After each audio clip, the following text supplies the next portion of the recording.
Bon, ça a été dit, hein, l'Agence de l'eau, on est un établissement public qui dépend du ministère de la Transition écologique. Et nos missions, on porte beaucoup de missions et ces missions contribuent à l'atteinte du bon état des eaux, hein, sur notre bassin. On a un territoire d'intervention qui est le bassin Rhône-Méditerranée-Corse.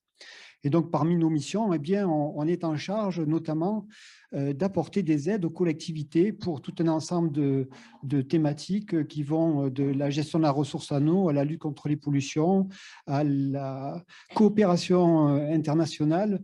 Voilà, j'en cite qu'une partie. Euh, alors, le sujet de la ville perméable, qu'on a appelé au début des imperméabilisations. Aujourd'hui, on parle plutôt de gestion durable des eaux pluviales. C'est un sujet qui s'est invité dans les politiques publiques de façon assez récente, hein, je dirais. Nous, on y travaille depuis moins d'une dizaine d'années. Et c'est vraiment dans le cadre du programme dont je vais vous parler qu'on a accéléré ce sujet-là c'est un sujet, vous avez pu le constater aujourd'hui, si vous regardez un peu les agendas de ce qui se passe, on a tout un ensemble de webinaires, de colloques. Aujourd'hui, on parle de désimperméabilisation. La semaine prochaine, le salon cyclo à Aix-en-Provence, on parle de désimperméabilisation. En même temps, à Rennes, il y a un sujet sur la gestion des eaux pluviales. Et puis là, dernièrement, eh bien, on a le ministère de la Transition écologique qui vient, au mois de novembre, de publier donc une feuille de route sur la désimperméabilisation, sur la gestion durable des eaux pluviales. Feuille de route qui parle de la planification, qui parle aussi de la recherche, qui parle des documents d'urbanisme. Enfin voilà, il y a toute une actualité. Donc nous, l'Agence de l'eau, on intervient. Alors, on rentre sur ce sujet par nos thématiques et on en parlait là juste à l'instant. On rentre par la thématique des pollutions. On intervient sur ce sujet, je dirais, parce que gérer autrement les eaux pluviales, éviter de surcharger les réseaux d'assainissement, eh bien, ça contribue à réduire les pollutions au milieu naturel. Et ça, c'est notre entrée dans cette thématique de désimperméabilisation des sols, même si on est conscient, on est tout à fait conscient que cette thématique, elle est plus large. Quand on parle des imperméabilisations, on parle aussi de nature en ville, on parle d'îlots de chaleur, c'est quelque chose qui est très important. Hein. Aujourd'hui, quand on travaille sur les écoles, ce qui motive les projets au niveau des écoles, ce n'est pas forcément l'engorgement des réseaux d'assainissement, hein, c'est le bien-être des enfants, c'est le fait qu'il y ait moins de température dans la cour d'école, etc.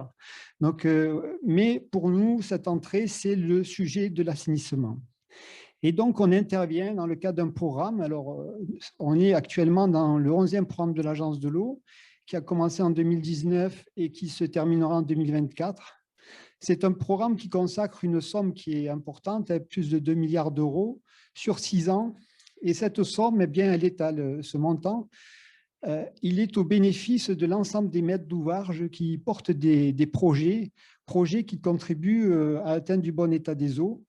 Et ces maîtres d'ouvrage, ils sont multiples, ce sont les collectivités, les industriels, les agriculteurs, mais aussi les associations, les syndicats de copropriété, pourquoi pas, s'ils portent un projet de gestion des eaux pluviales au niveau de la copropriété.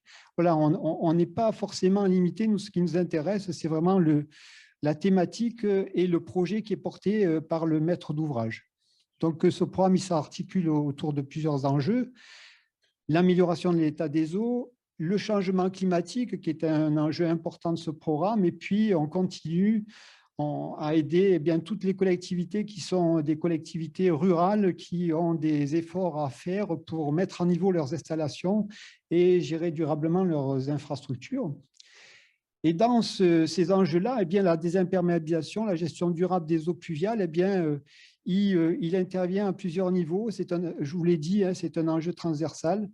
Et donc, on est en capacité aujourd'hui d'apporter des aides sur les projets. D'ailleurs, les projets que Nicolas Watté a présentés sur le village des Marques, à l'époque, quand il y a eu les premières réflexions, on est venu nous voir pour savoir si ce projet pouvait bénéficier des aides de l'Agence de l'eau.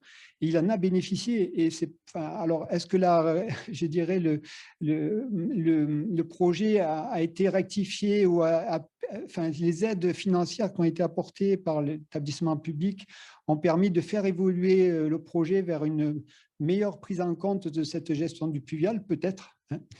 L'atelier des territoires qui a été présenté par ATM, eh bien, il a bénéficié des aides de l'Agence de l'eau, ouais, pour conduire cette mission.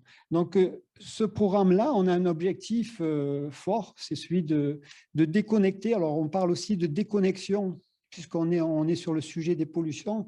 On veut que ces eaux pluviales soient déconnectées des réseaux. Donc, notre objectif est de déconnecter 400 hectares sur les 6 années du programme à l'échelle du bassin Rhône-Méditerranée. Et cet objectif se décline pour la région Provence-Alpes-Côte d'Azur à donc une surface de 120 hectares. Alors, quelles sont les aides qu'on est en capacité d'apporter pour rendre la ville plus perméable? Eh bien, on apporte des aides à tous les projets qui permettent de déconnecter les eaux pluviales des réseaux d'assainissement, qu'ils soient unitaires ou séparatifs. On n'a pas de liste arrêtée je dirais, de travaux éligibles, hein. Je vous en cite quelques exemples, des noues d'infiltration, des jardins de puits. En fait, ce qui nous intéresse, c'est l'objectif, hein, qui est plus que réellement, je dirais, la méthode ou le procédé qui est proposé. Donc, des toitures végétalisées, des systèmes également de récupération des eaux pluviales pour qu'elles soient infiltrées ou pour permettre de faire de l'irrigation. Et on a une priorité, c'est une priorité qui est en particulier sur la ville de Marseille, qui est un réseau unitaire, c'est celle de déconnecter ces eaux pluviales sur ces systèmes qui sont unitaires et qui sont les systèmes qui débordent le plus et qui posent des problèmes au niveau du milieu naturel. Alors, si on rentre un peu plus dans je dirais, dans la mécanique, ces règles, alors, pas d'aide pour l'urbanisation nouvelle, on est vraiment sur, aujourd'hui, ce n'était pas le cas sur le village des Marques, hein, mais aujourd'hui, on est positionné sur la requalification des espaces. Et donc, un projet d'urbanisation qui va se créer sur des surfaces perméables, même s'il intègre ces principes de gestion différentes des eaux pluviales, du zéro rejet, etc., on n'est pas en capacité d'aller aider ces projets. On est vraiment sur des projets sur de la désimperméabilisation, de la découverture des sols, avec, je vous disais, avec l'objectif pollution, parce que souvent, on est confronté à ces doubles projets, c'est-à-dire qu'on veut désimperméabiliser, mais en même temps, on essaie de gérer l'inondation. Donc, on dimensionne les installations pour gérer une pluie qui s'apparente à un événement exceptionnel, une pluie trentenale ou plus. Et là, nous, on reste positionné sur notre sujet des pollutions, donc des pluies petites ou moyennes, donc de l'ordre de la pluie maximum de la pluie annuelle. Et les porteurs de projets, je vous l'ai indiqué, eh bien, alors, historiquement, on travaille beaucoup avec les collectivités, les établissements, les EPCI, hein, mais on est en capacité d'apporter des aides à des aménageurs, à des industriels, syndic de copropriété, je vous l'ai indiqué. Alors, les dépenses, c'est peut-être mon portable. Bon, il va s'arrêter, excusez-moi. Les dépenses éligibles, alors, on aide les études et les travaux, hein, donc on peut être en capacité d'aider dans un premier stade les études qui permettent de définir le projet et ensuite les travaux, que ce soit des travaux de végétalisation, le terrassement, etc. Le taux d'aide pour ces projets-là, il est de 50%, il peut être porté à 70% lorsqu'on fait un contrat avec une collectivité. Et puis, lorsqu'on travaille avec le secteur industriel, eh bien, on a les règles je dirais, d'encadrement communautaire des aides publiques qui s'appliquent, donc un taux qui est moins important. Alors, je précise quand même que donc ces aides, on a un coût plafond qui est appliqué à la surface, qui est déconnecté, qui peut être sévère. Il est souvent sévère sur les projets, 40 € par mètre carré. Alors, en particulier, on a eu beaucoup à gérer des projets au niveau des écoles. Et en fait, 40 € par mètre carré, on était beaucoup plus supérieur, enfin, beaucoup plus supérieur à ce montant-là, hein. Donc, sur les écoles, on est souvent autour des 200 € par mètre carré, hein, parce que en fait, les premiers projets qui nous ont été présentés, ils sont mixtes et on fait souvent appel à des techniques donc, de surface drainante, des enrobés drainants, des bétons drainants, et moins à des techniques fondées sur la nature et qui sont plus onéreuses. Et puis, il y a le contexte des écoles qui peut être quand même difficile de travailler dans des écoles avec des coûts fixes qui sont importants. Voilà, pour terminer, donc, c'est une thématique qui est, je vous l'ai dit, elle est à l'agenda des politiques publiques, ça plaît et elle est en forte progression, hein. Vous avez ici représenté un peu depuis que l'on a commencé ce programme en 2019. Très peu de dossiers nous ont été présentés, hein, moins de 10 dossiers. Aujourd'hui, cette année, en tout cas, on a dépassé les 40 dossiers de présentés. Donc, elle est en progression et puis on a beaucoup de contacts avec des maîtres d'œuvre, avec des aménageurs, etc., qui nous laissent penser que la dynamique est partie et que certainement on va continuer dans cette lancée pour financer ce type de projet-là. Voilà, j'ai terminé ma présentation. Je suis peut-être un peu en avance. Non, non, regardez, c'est parfait. On va peut-être, parce que les interventions sont assez complémentaires, et peut-être faire des questions au fur et à mesure, plutôt que les 3 interventions. Donc, peut-être 2 questions rapides et réponses, parce que là, on est sur la programmation de l'Agence de l'eau, donc il y a peut-être des questions spécifiques à cela. Alors, le micro. Je parlais fort, pas mon avant. Oui, mais vous ne serez pas enregistré. Désolé.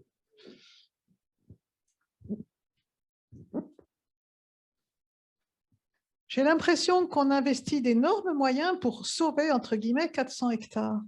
Est-ce que parallèlement, on ne peut pas poser une interdiction pour des nouveaux projets d'être malfaisants pour l'eau, l'environnement, tout ça? Parce que sauver, c'est bien, mais prévenir, ce ne serait pas moins cher quand même.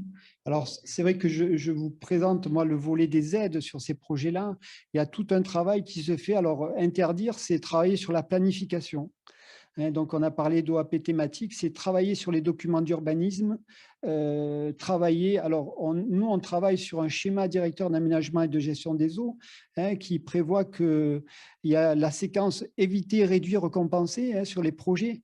Donc, ben voilà, quand on fait un projet sur une surface, je dirais, qui est vierge d'imperméabilité, normalement, ce que prévoit le SDAGE, c'est qu'on doit compenser cette imperméabilisation à hauteur de 150%. Donc, il y a un travail qui se fait là-dessus, qui est plutôt conduit par les collectivités. Nous, on essaie d'impulser ça en étant présent dans les documents, dans la planification, donc en accompagnant aussi les collectivités sur le sujet de la planification. Et après, le réglementaire et l'interdiction, aujourd'hui, je ne pense pas qu'il y ait de... voilà, un projet, il peut être interdit dans la mesure où, par rapport aux documents de planification, il n'est pas conforme. Mais voilà, c'est-à-dire qu'on peut avoir des zones pour lesquelles on demande de la pleine terre, etc. Et donc, si le pétitionnaire il propose un projet sans pleine terre, je pense qu'il va être retoqué sur ce projet-là. Mais nous, à l'Agence de l'eau, on n'a pas ces missions régaliennes, je dirais. Ce n'est pas notre sujet. On essaie, par les aides que l'on apporte, je dirais, à inverser un peu la tendance et je dirais, à ce que les maîtres d'ouvrage portent des projets différents. Mais il y a effectivement, hein, il y a ces 2 approches qui sont complémentaires et tout à fait nécessaires.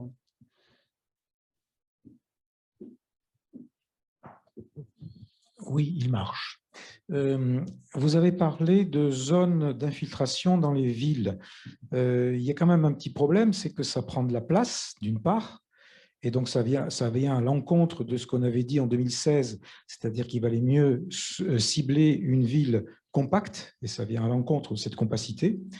Et la deuxième objection, c'est que lorsque l'on met de l'eau dans la terre, elle va passer sous les fondations des bâtiments et ça risque de déstabiliser ces bâtiments. Et c'est ce qui se passe à Marseille, et dans le centre-ville en particulier, où le sol est très mauvais.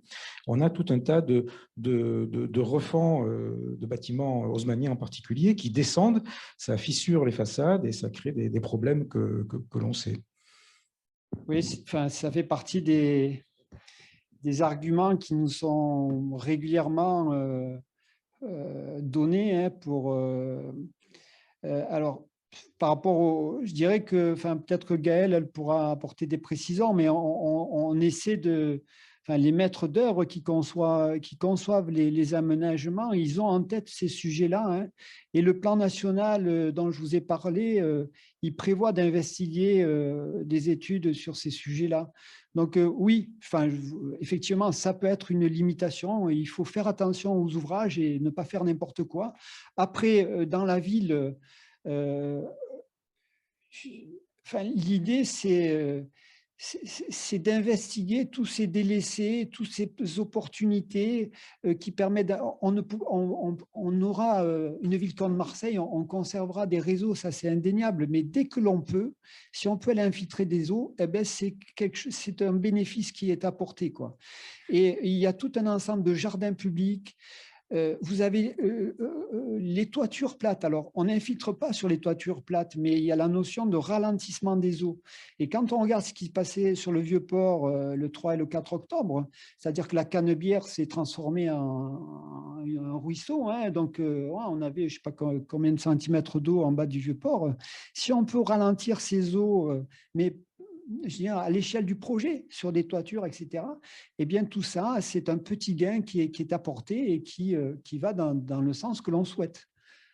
Peut-être Gaëlle. Pour les questions, malheureusement, on a terminé. Madame Bailly-Maître, directrice de projet à la ville d'Avignon. Allez-y. Bonjour à tous. Donc, je suis Hélène Bailly-Maître, je suis directrice de projet à la mairie d'Avignon, à la direction de la programmation des aménagements urbains. Et j'ai été sollicitée par l'Agence de l'eau, justement, pour venir vous présenter un des premiers, je pense, un des premiers dossiers qui a été déposé en 2019 pour cette aide dont on vient de vous parler. Alors, c'est... D'accord, merci. Ce n'est pas du tout l'atmosphère champêtre qu'on vient de voir dans les précédentes interventions. Donc là, on est vraiment en milieu urbain, mais très, très urbain. On est dans le réseau, enfin, dans le périmètre du QPV, donc du quartier politique de la ville, sur le secteur de la Barbière, donc le quartier de la Barbière, qui est compris donc, dans ce QPV, mais qui n'est pas inclus dans le NPNRU, donc le nouveau programme de renouvellement urbain de la ville d'Avignon, qui commence tout juste. La convention a été signée en 2020, si ma mémoire est bonne. Donc, cette opération-là, elle est prise en charge par la ville, même avant la signature des dernières conventions NPNRU. Et c'est une opération qui est censée un peu donner le ton des nouveaux aménagements dans le cadre du NPNRU. Vous avez donc sous les yeux un peu le petit point jaune là-bas, qui vous dit, bon, là, on distingue à peine, mais voilà, les deux principales... les deux principaux cours d'eau très importants là, qui encadrent un peu le territoire d'Avignon, c'est-à-dire le Rhône dans le sens, voilà, le Rhône ici, et la Durance ici, voilà, est-ouest. Ici, c'est le plein centre-ville historique d'Avignon.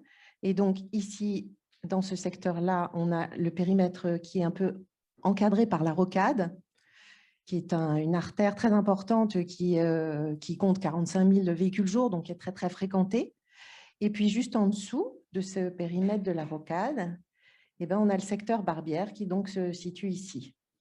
Donc, vous voyez qu'on n'est pas très loin de la ceinture verte d'Avignon, ce qu'on appelle la ceinture verte d'Avignon, c'est-à-dire le secteur périurbain, qui est beaucoup plus vert. Mais dans ce secteur dont on parle, on est vraiment au cœur des constructions des années 70-80, avec très, très dense, et avec des espaces publics qui sont souvent en déshérence, qui ont été un peu abandonnés au fil du temps, et surtout très réinvestis par la voiture, par l'automobile, et qui finalement se transforment, comme vous le voyez un peu sur les photos ici, qui se transforment en vaste parking, complètement imperméable, très mal irrigué, avec quand même sur ce secteur-là, alors on distingue à peine, c'est vrai que c'est tout à fait, c'est un peu flou.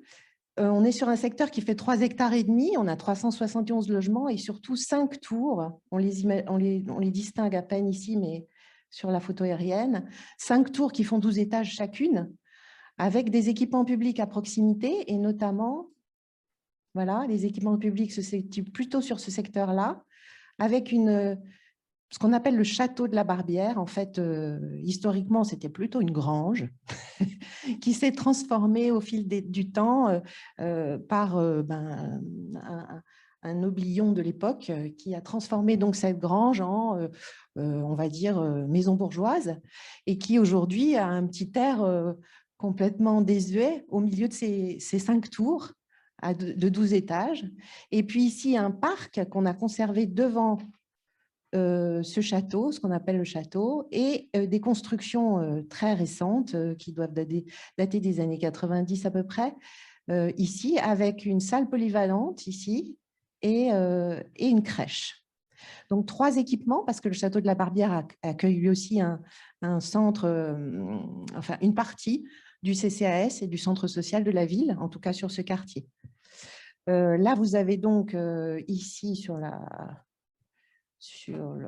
voilà, ici le château de la Barbière, avec un parvis qui était à l'abandon, hein, on va dire, qui était en très mauvais état, sur lequel les voitures venaient régulièrement se garer. Ici, le pied d'une tour, lui aussi en très mauvais état, avec des voitures qui viennent jusqu'au pied des logements et qui empêchent les piétons de circuler librement. Ici, c'est l'espace central, en fait, celui qu'on voit ici, entre les tours, un vaste secteur complètement imperméabilisé, complètement envahi par les voitures. Et puis ici, on distingue les magnifiques platanes qu'on voit ici, qui traversent le quartier, qui menaient au départ jusqu'à la maison, enfin le château de la Barbière. Donc une allée de platanes vraiment spectaculaire et qui était, elle aussi, complètement envahie de voitures.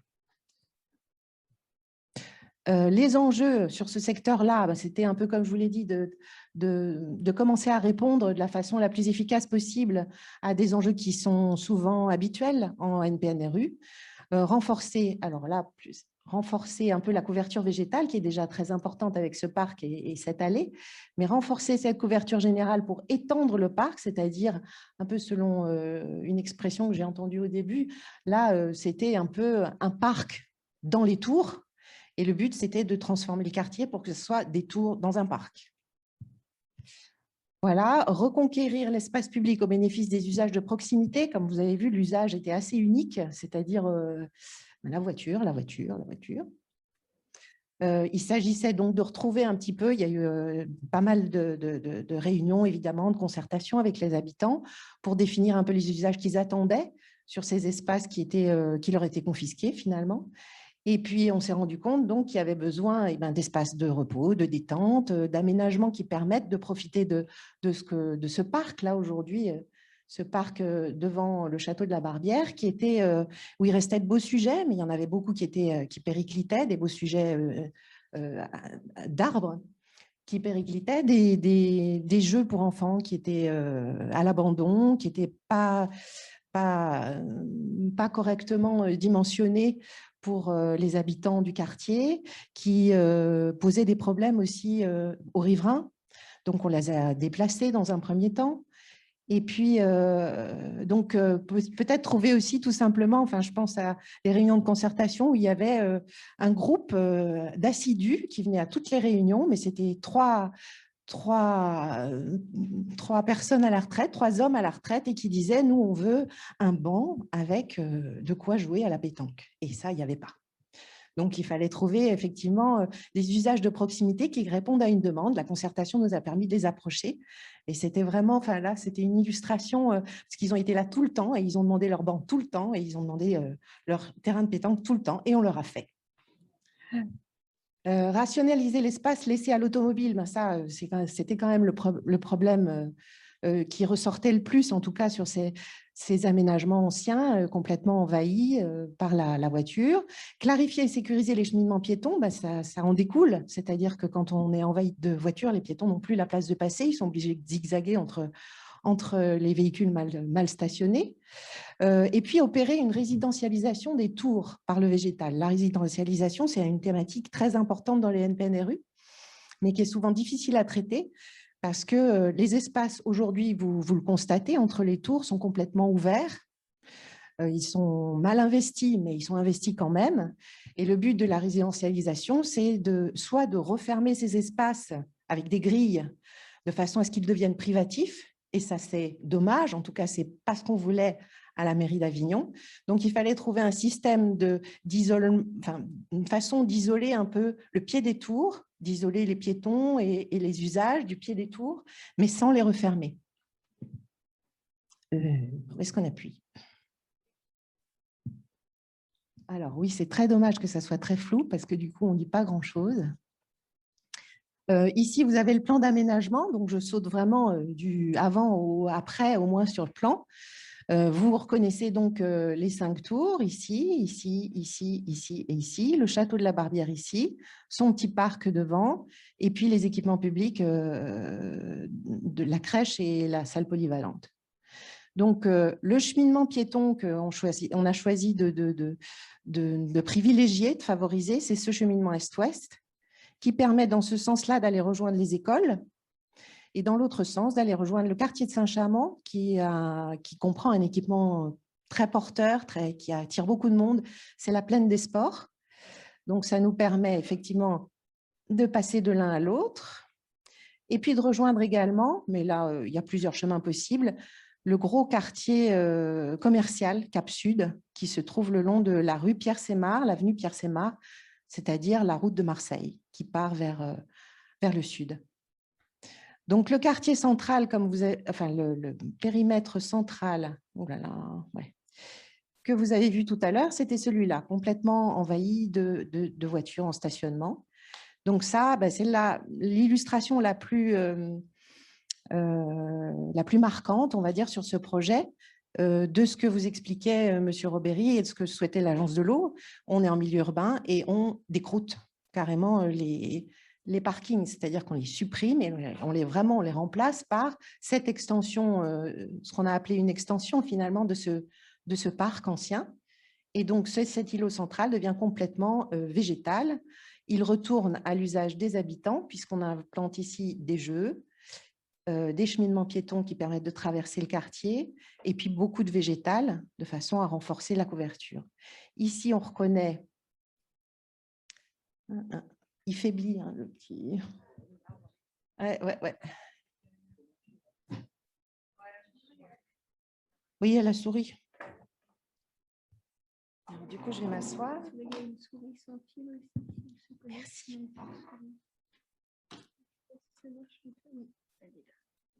Elle est où?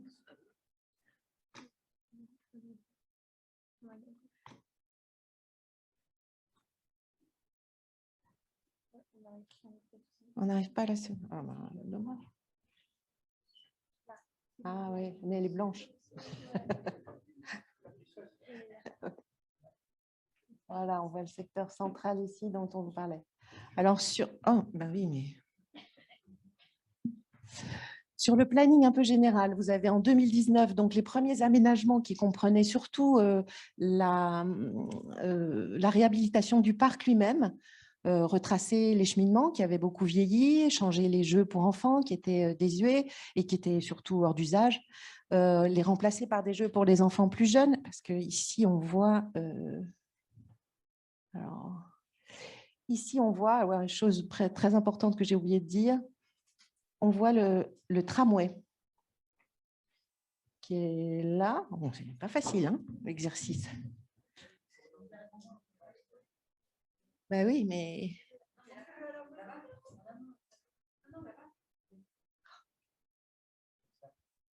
Oui, c'est vrai. C'est à hauteur d'homme. Mais oui.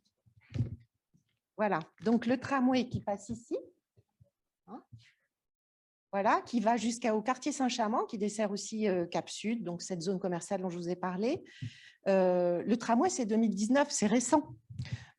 Donc, l'un des objectifs qui était donc de rationaliser un peu le quartier et de supprimer cet usage quasi exclusif de la voiture était possible grâce à l'arrivée du tram. Vous savez qu'aujourd'hui, quand on construit autour des stations de tram, on n'est plus obligé de réaliser des stationnements. Et du coup, là, ces quartiers existants sur lesquels il y a beaucoup de voitures, il y a 271 logements et il y a 400 voitures stationnées quasiment tout le temps sur ce secteur. Donc, on ne sait pas quelles sont les voitures qui appartiennent réellement aux résidents, mais en tout cas, le but, c'était de reconquérir ces espaces et de les redonner plutôt aux usages de proximité. Donc, le tramway qui passe au sud, ici, là, cette première phase, ici, c'était donc le parc de la Barbière avec des jeux, je vous disais, qui étaient assez peu adaptés parce que c'était des jeux pour ados. Or, on est trop proche de cette tour ici, donc on les a remplacés par des jeux pour enfants un peu moins âgés, et puis les jeux pour ados, on les a rapprochés ici d'un city stade qui se trouve là et qui correspond bien mieux à cette vocation de jeux pour ados. Ensuite, on a modifié le tracé des voiries, puisque les voiries traversaient le quartier de cette façon-là, avec ce stationnement ici, et un parking qui était quasiment désaffecté, qui était très peu utilisé dans ce secteur-là, avec assez peu de possibilités de stationnement. Donc, la seconde phase, qui a commencé en 2020, s'est intéressée au sud du quartier, de façon à réaliser dans un premier temps ces stationnements ici et permettre de désengorger les secteurs sur lesquels on allait intervenir après, c'est-à-dire ce secteur central complètement désimperméabilisé. Et puis en 2021, c'est-à-dire maintenant, les travaux sont encore en cours, on est en train d'aménager le secteur nord, donc le triangle nord ici, avec là aussi tout ce secteur-là, devant la première tour, qui est très investi par du stationnement et qui va être réhabilité sous forme d'espace vert. Donc on voit quelques images, mais vous les voyez peut-être mieux que moi, parce que de près, c'est encore pire que de loin, avec une placette centrale ici, au cœur du quartier, qui marque un peu le milieu de ce trajet piéton qui traverse le quartier. La réhabilitation des pieds de tour sous forme de massifs végétaux qui permettent d'éloigner donc les usages, le fameux terrain de boule des retraités. Qu'est-ce que je peux vous dire encore? Ah bon, on est au bout du temps. Alors, allons-y. Je termine en vitesse. On va peut-être passer sur celui-là parce que j'imagine qu'on ne voit rien. Voilà, là, vous avez quand même le réseau d'assainissement au pluvial qui fait partie des compétences du Grand Avignon, qui a été reconfiguré juste avant notre intervention et qui nous a permis donc d'aménager les espaces verts de façon à infiltrer au maximum les eaux pluviales. Alors, vous avez toutes les données un peu techniques là, sur le côté. Je ne suis pas hydraulicienne, je suis urbaniste, donc si vous me posez des questions là-dessus, je ne saurais pas vous répondre, mais M. Robéry le saura sans doute. Voilà, et puis la subvention, quand même, chose à dire, sur les 2,2 millions quand même de notre projet total, la subvention de l'Agence de l'eau couvre 385 924 €. Merci beaucoup. Voilà. Alors, merci. Ah si, j'avais quand même un petit clin d'œil supplémentaire. Allez-y. Ça, alors, oui, je ne vous ai pas parlé des stationnements qui sont en alvéole, en béton alvéolé, mais surtout, j'avais un petit clin d'œil supplémentaire. À peine on avait fini la placette centrale qu'apparaissait cette petite piscine. Voilà, en plein été. Donc, je trouve que pour la gestion de l'eau, c'était une Très bien. bonne, Merci bonne beaucoup. conclusion.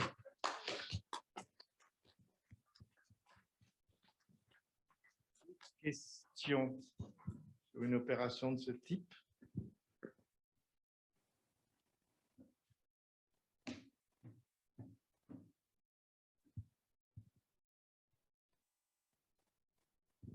J'ai compris qu'on a réduit les parkings et la place des voitures, mais est-ce que les habitants peuvent se débrouiller avec juste le tram comme moyen de transport pour leur vie? Alors, il y a le tram, il y a à pied, il y a à vélo et il y a aussi en voiture. On n'a pas dit qu'on enlevait toutes les voitures.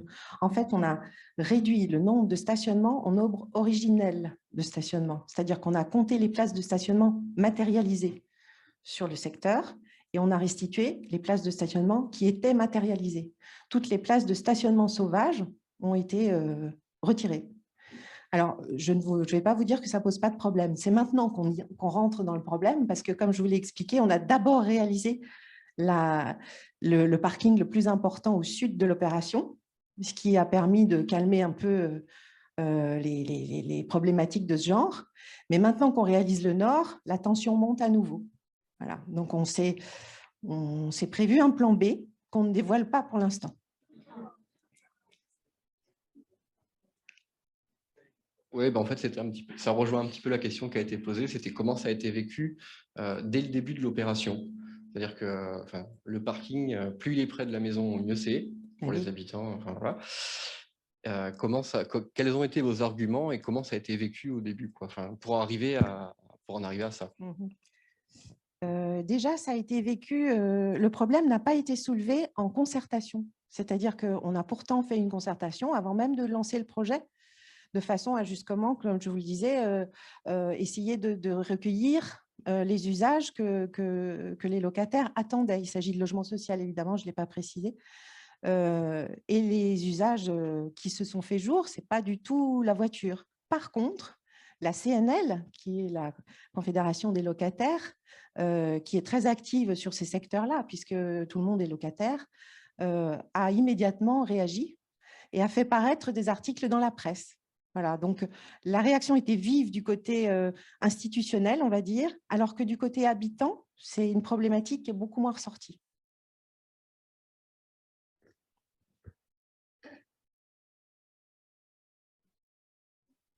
Je m'étais penché il y a environ 5 ans sur ce quartier de la Barbière. Or, si ma mémoire est bonne, le bailleur social est Grand Delta Habitat. Hein, voilà. Et j'avais échangé justement avec les techniciens Grand Delta Habitat. Ils m'avaient dit que dans la configuration antérieure, les stationnements ne convenaient pas aux locataires parce que les locataires, si leur véhicule était stationné trop loin de leur tour, risquaient d'être vandalisés. Ils voulaient au contraire que les espaces non bâtis, l'ensemble de la Barbière, soient reconfigurés, bien sûr, pour majorer les espaces perméables, la nature, etc., mais faire en sorte que le stationnement soit au plus près des entrées de chaque tour. Est-ce que cette orientation a été suivie ou c'est un tout autre parti qui a été choisi? Mais le parti qui a été choisi, c'est de dire le stationnement est à la périphérie du quartier. Donc, ce n'est pas ce principe-là. Mais effectivement, ce qui était prévu au départ, c'est quand même de… Vous avez vu à quoi ressemblait le quartier au départ. Et là, les voitures étaient au pied des tours, hein, c'est vrai. Seulement, les piétons ne pouvaient plus y accéder. Donc, il fallait choisir aussi un mode de reconstitution d'un espace public qui convienne non seulement aux gens qui ont des voitures, mais aux gens qui n'en ont pas et qui ont des enfants. Oui, moi, je voulais poser la question. Il y a devant le château de la Barbière, je suis là. Oui. Ah oui, pardon. Devant le château de la Barbière, il y a un puits, un ancien puits à roues, oui, tout à fait intéressant, qui d'ailleurs indiquait le chemin de l'eau souterrain. Je voudrais savoir s'il a été réhabilité, remis en valeur. Et en seconde phase, moi, j'ai parlé souvent avec les habitants de la Barbière qui souhaitaient, et la piscine en est un peu l'exemple, qui souhaitaient avoir des jeux d'eau parce que l'été, il fait très chaud et qu'ils pouvaient, dans des espaces comme ça, que leurs enfants descendent, ils pouvaient les voir des tours et les enfants pouvaient quand même avoir un peu des jeux d'eau. Or là, c'est des espaces qui sont déimperméabilisés, mais malheureusement, qui ne tiennent pas compte, je dirais, de cette eau vivante et dynamique qui aurait pu animer les places du quartier. C'est vrai. Alors, l'équipement dont vous parlez, il est dans le parc de la Barbière. C'est un équipement ancien, c'est une noria, en fait. Donc, ce n'était pas destiné à faire des jeux d'eau déjà. Hein. C'était plutôt destiné justement à l'irrigation agricole. Et elle a été nettoyée, mais elle n'a pas été réhabilitée parce que ça ne rentrait pas dans notre budget. Ben oui, c'est très dommage, c'est un regret. Et puis, la deuxième chose dont vous parliez, c'était les jeux d'eau. La ville d'Avignon a une politique assez offensive sur les jeux d'eau, mais elle les réserve dans un premier temps aux grands parcs. Là, à proximité immédiate de ce secteur-là, on a la plaine des sports sur lesquels il y a des jeux d'eau. Il y a toutes sortes de... Non, c'est pas loin. Non, franchement, c'est pas loin. il suffit de traverser Pierre-Sémar et on y est. Bien. Merci beaucoup pour votre intervention.